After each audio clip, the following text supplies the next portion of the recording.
Olá, aqui é o Ivan Ipiranga do Projeto Start e eu vou trazer hoje para você uma ferramenta que existe uma grande possibilidade que você não conheça essa ferramenta e é uma ferramenta que, na verdade, eu acredito que 99% dos profissionais da área de design, de vendas, não conhecem essa ferramenta e é uma ferramenta que ela vai tirar toneladas das suas costas. Ela pode aliviar muito o seu fardo no dia a dia, tá? Então me acompanhe.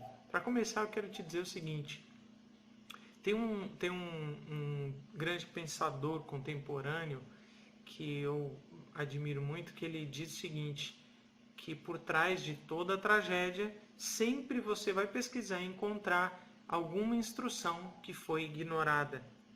Por trás de toda tragédia tem uma instrução que foi ignorada em determinado momento.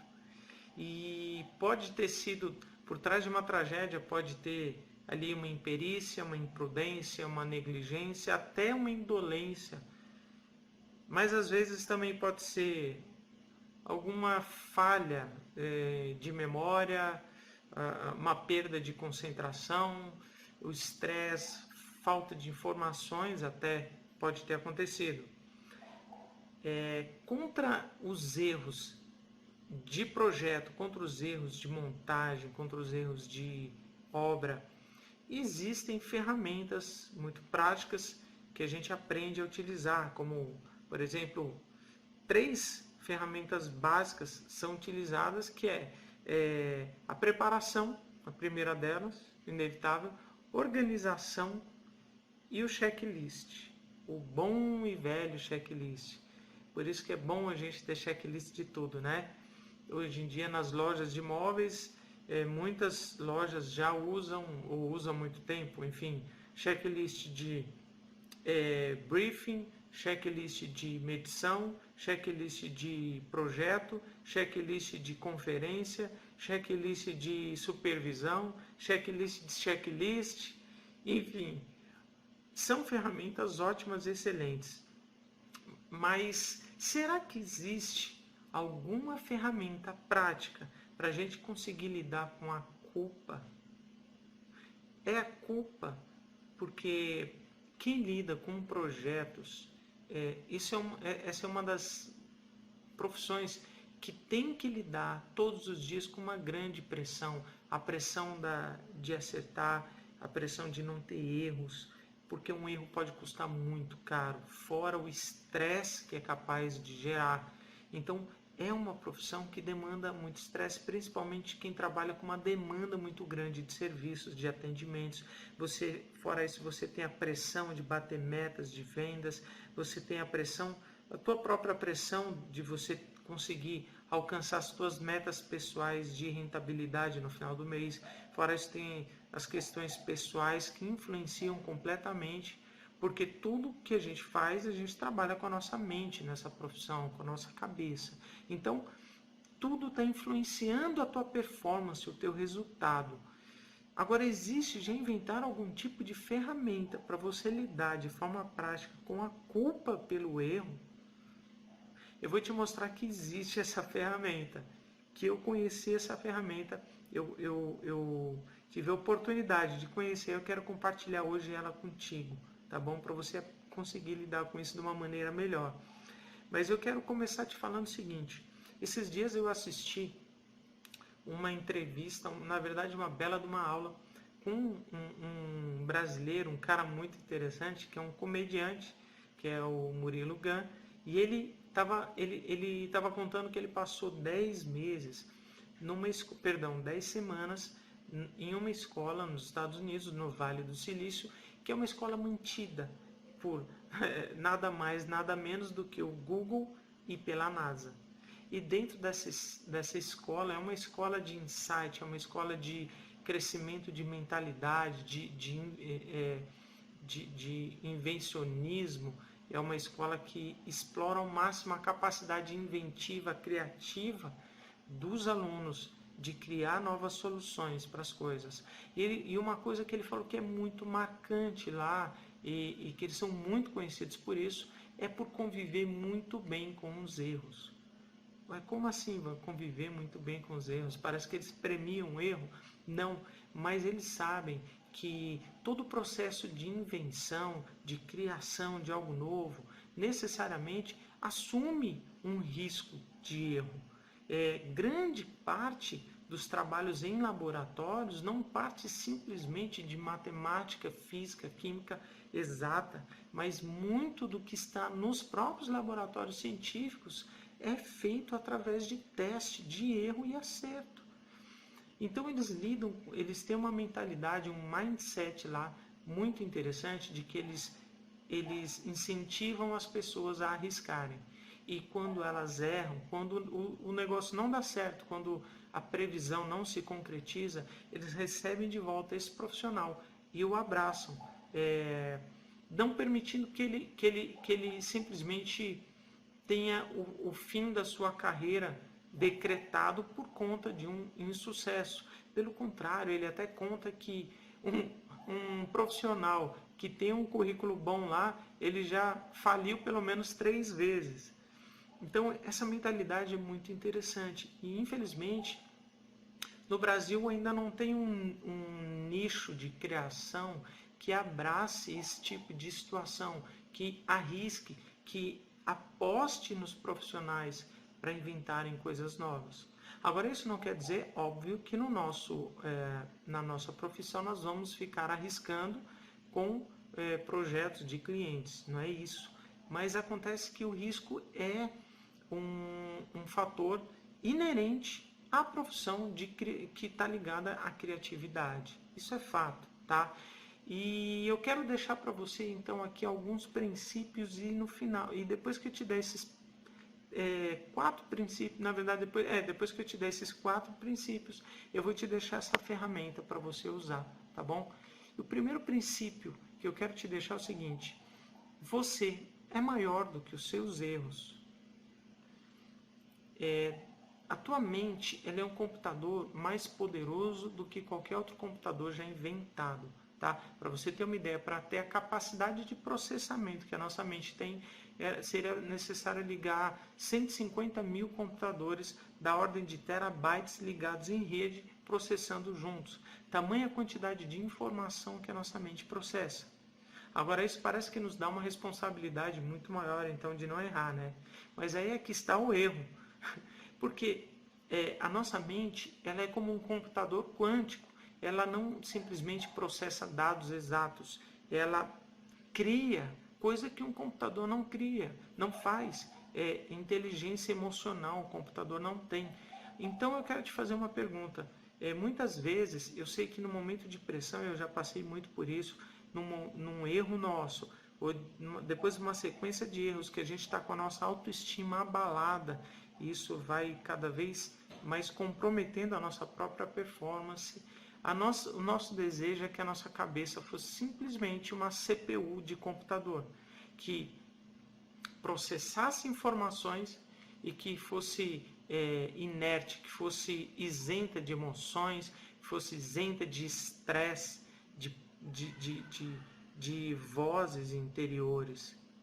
Mas eu quero te fazer uma pergunta: você trocaria as tuas emoções e a tua capacidade criativa simplesmente por funções mais inorgânicas que pudessem garantir para você a diminuição na quantidade de erros?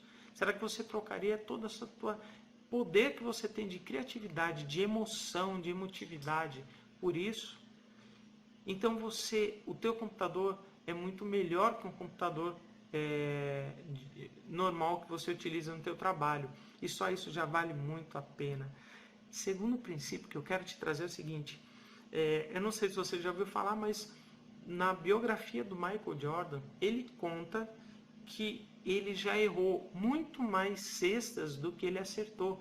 E ele é lembrado pelas cestas, por ser um campeão, por ser um recordista, por levar o time dele várias vezes à final do campeonato.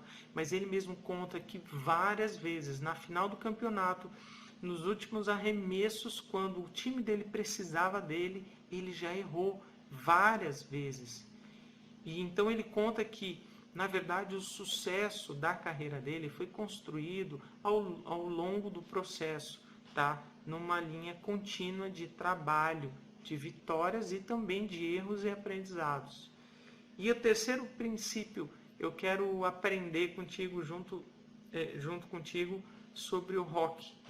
Lembra do Rock? Quem assistiu o Rock 5 aí, tem uma parte do filme que vale por ele todo. Na verdade, que é quando ele está conversando com o filho dele. E ele está dando uma lição para o filho dele. Quando ele explica para o filho dele mais ou menos o seguinte, eu não sei se eu vou lembrar exatamente das palavras que ele usou, mas ele está dizendo o seguinte, que a verdadeira vitória dele não iria consistir na quantidade de golpes que ele pudesse desferir nessa vida, bater, desferir em alguém, mas a vitória consistia exatamente na quantidade de murros, de socos, de golpes que ele pudesse tomar e se levantar todas essas vezes. Então ele diz que é exatamente ali que reside a vitória de um campeão, na capacidade de levantar quantas vezes for necessário.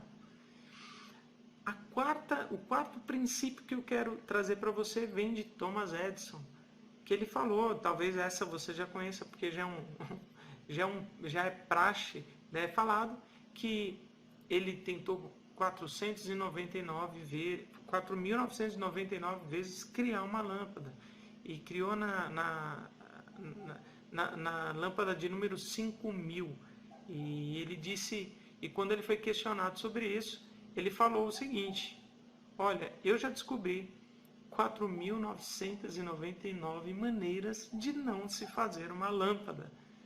Então, de repente, você já aprendeu 4.999 vezes como não se fazer um projeto. Mas é agora que ninguém te segura. Agora, por fim, eu quero te dar a ferramenta que você vai usar e que vai tirar todo o peso das tuas costas com relação à culpa. Bom, você já ouviu falar da regra do 1/3? Num processo de coaching, a gente aprende a ferramenta do 1/3, no que ela consiste. Veja bem, em toda situação, imagine uma situação que aconteceu um problema, um erro, e que se discute de quem foi a culpa daquele erro. Normalmente, nessa situação, você tem 3 elementos básicos. O primeiro elemento é você. Não tem como se livrar de você, da sua presença nessa situação. Embora muitas vezes a gente queira assumir, mas a gente está presente, não tem jeito. O segundo elemento é o contexto, é a situação. É tudo aquilo que está envolvendo você, as outras pessoas, no caso, são as condições de temperatura, pressão atmosférica, umidade do ar, o teu contexto em casa, situação econômica, financeira, política do país, tudo que você puder imaginar que forma o contexto da situação é o segundo elemento dessa questão. E o terceiro elemento é o que é conhecido como terceiros, ou seja, as outras pessoas, né? Por isso é chamado de terceiros, né? Enfim, você tem 3 opções, 3 formas de lidar com isso diferentes. E a primeira forma é você colocar toda a culpa nos terceiros. Você vai terceirizar a culpa. Quando você faz isso, você está sendo carrasco e você está sendo injusto com outras pessoas. E dessa forma, além de conseguir inimigos, você vai ter muito problema para perdoar as outras pessoas. E isso é terrível, porque você carrega um grande peso com você quando você não perdoa. E além disso, você não cresce. Você não cresce como profissional, você não cresce tecnicamente e não cresce como pessoa, porque você se impede de utilizar uma das ferramentas mais poderosas que existe de crescimento, que é o feedback, que é a capacidade de você enxergar, olhar para si mesmo e descobrir no que você ainda pode melhorar, tá bom? Então, essa é uma maneira que pode não ser muito construtiva para você. A segunda forma de lidar com isso é colocar, então, toda a culpa de tudo na situação. Ótimo, então, né? Porque aí ninguém sai culpado na situação, a culpa é do contexto, a culpa é do presidente, a culpa é da situação socioeconômica do país, a culpa do acidente que eu sofri no caminho de casa ontem, enfim.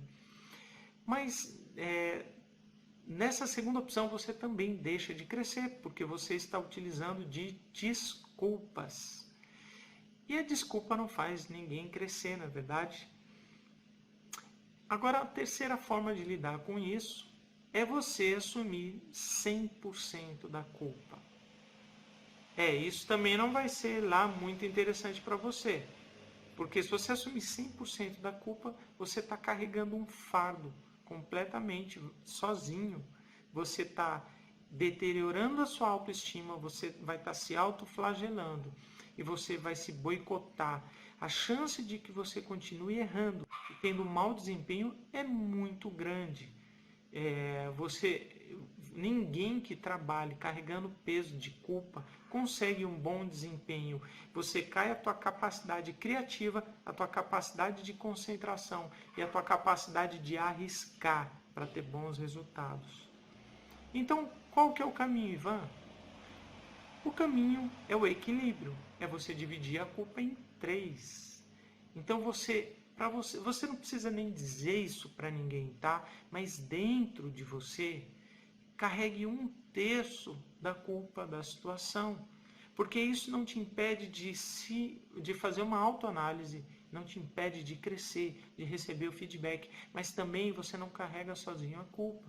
Então, eu quero que você faça um exercício de você pensar nas culpas que você carrega, naquilo que te desgasta, aquilo que te estressa, porque o que mais cansa a gente não é o trabalho em si, são os conflitos que nos desgastam. Então, pensa naquilo que você carrega hoje como culpa sozinho e divide essa culpa aí. Eu te garanto que você vai ter um alívio muito grande. Eu sou capaz de apostar que você já está experimentando desse alívio agora, tá bom? Então, eu queria deixar essa dica, essa super ferramenta para você aí e espero que ela seja muito útil no seu dia a dia e te faça crescer muito, tá bom? Se você gostou da dica, dá um joinha aí, tá? Não deixa de comentar também, porque para nós é muito bom o feedback também, para a gente saber no que pode melhorar, tá bom? E se a gente está indo pelo caminho certo também. E se você gostou, assina o canal aí no YouTube, tá bom? Eu vou ficando por aqui, um grande abraço, tchau!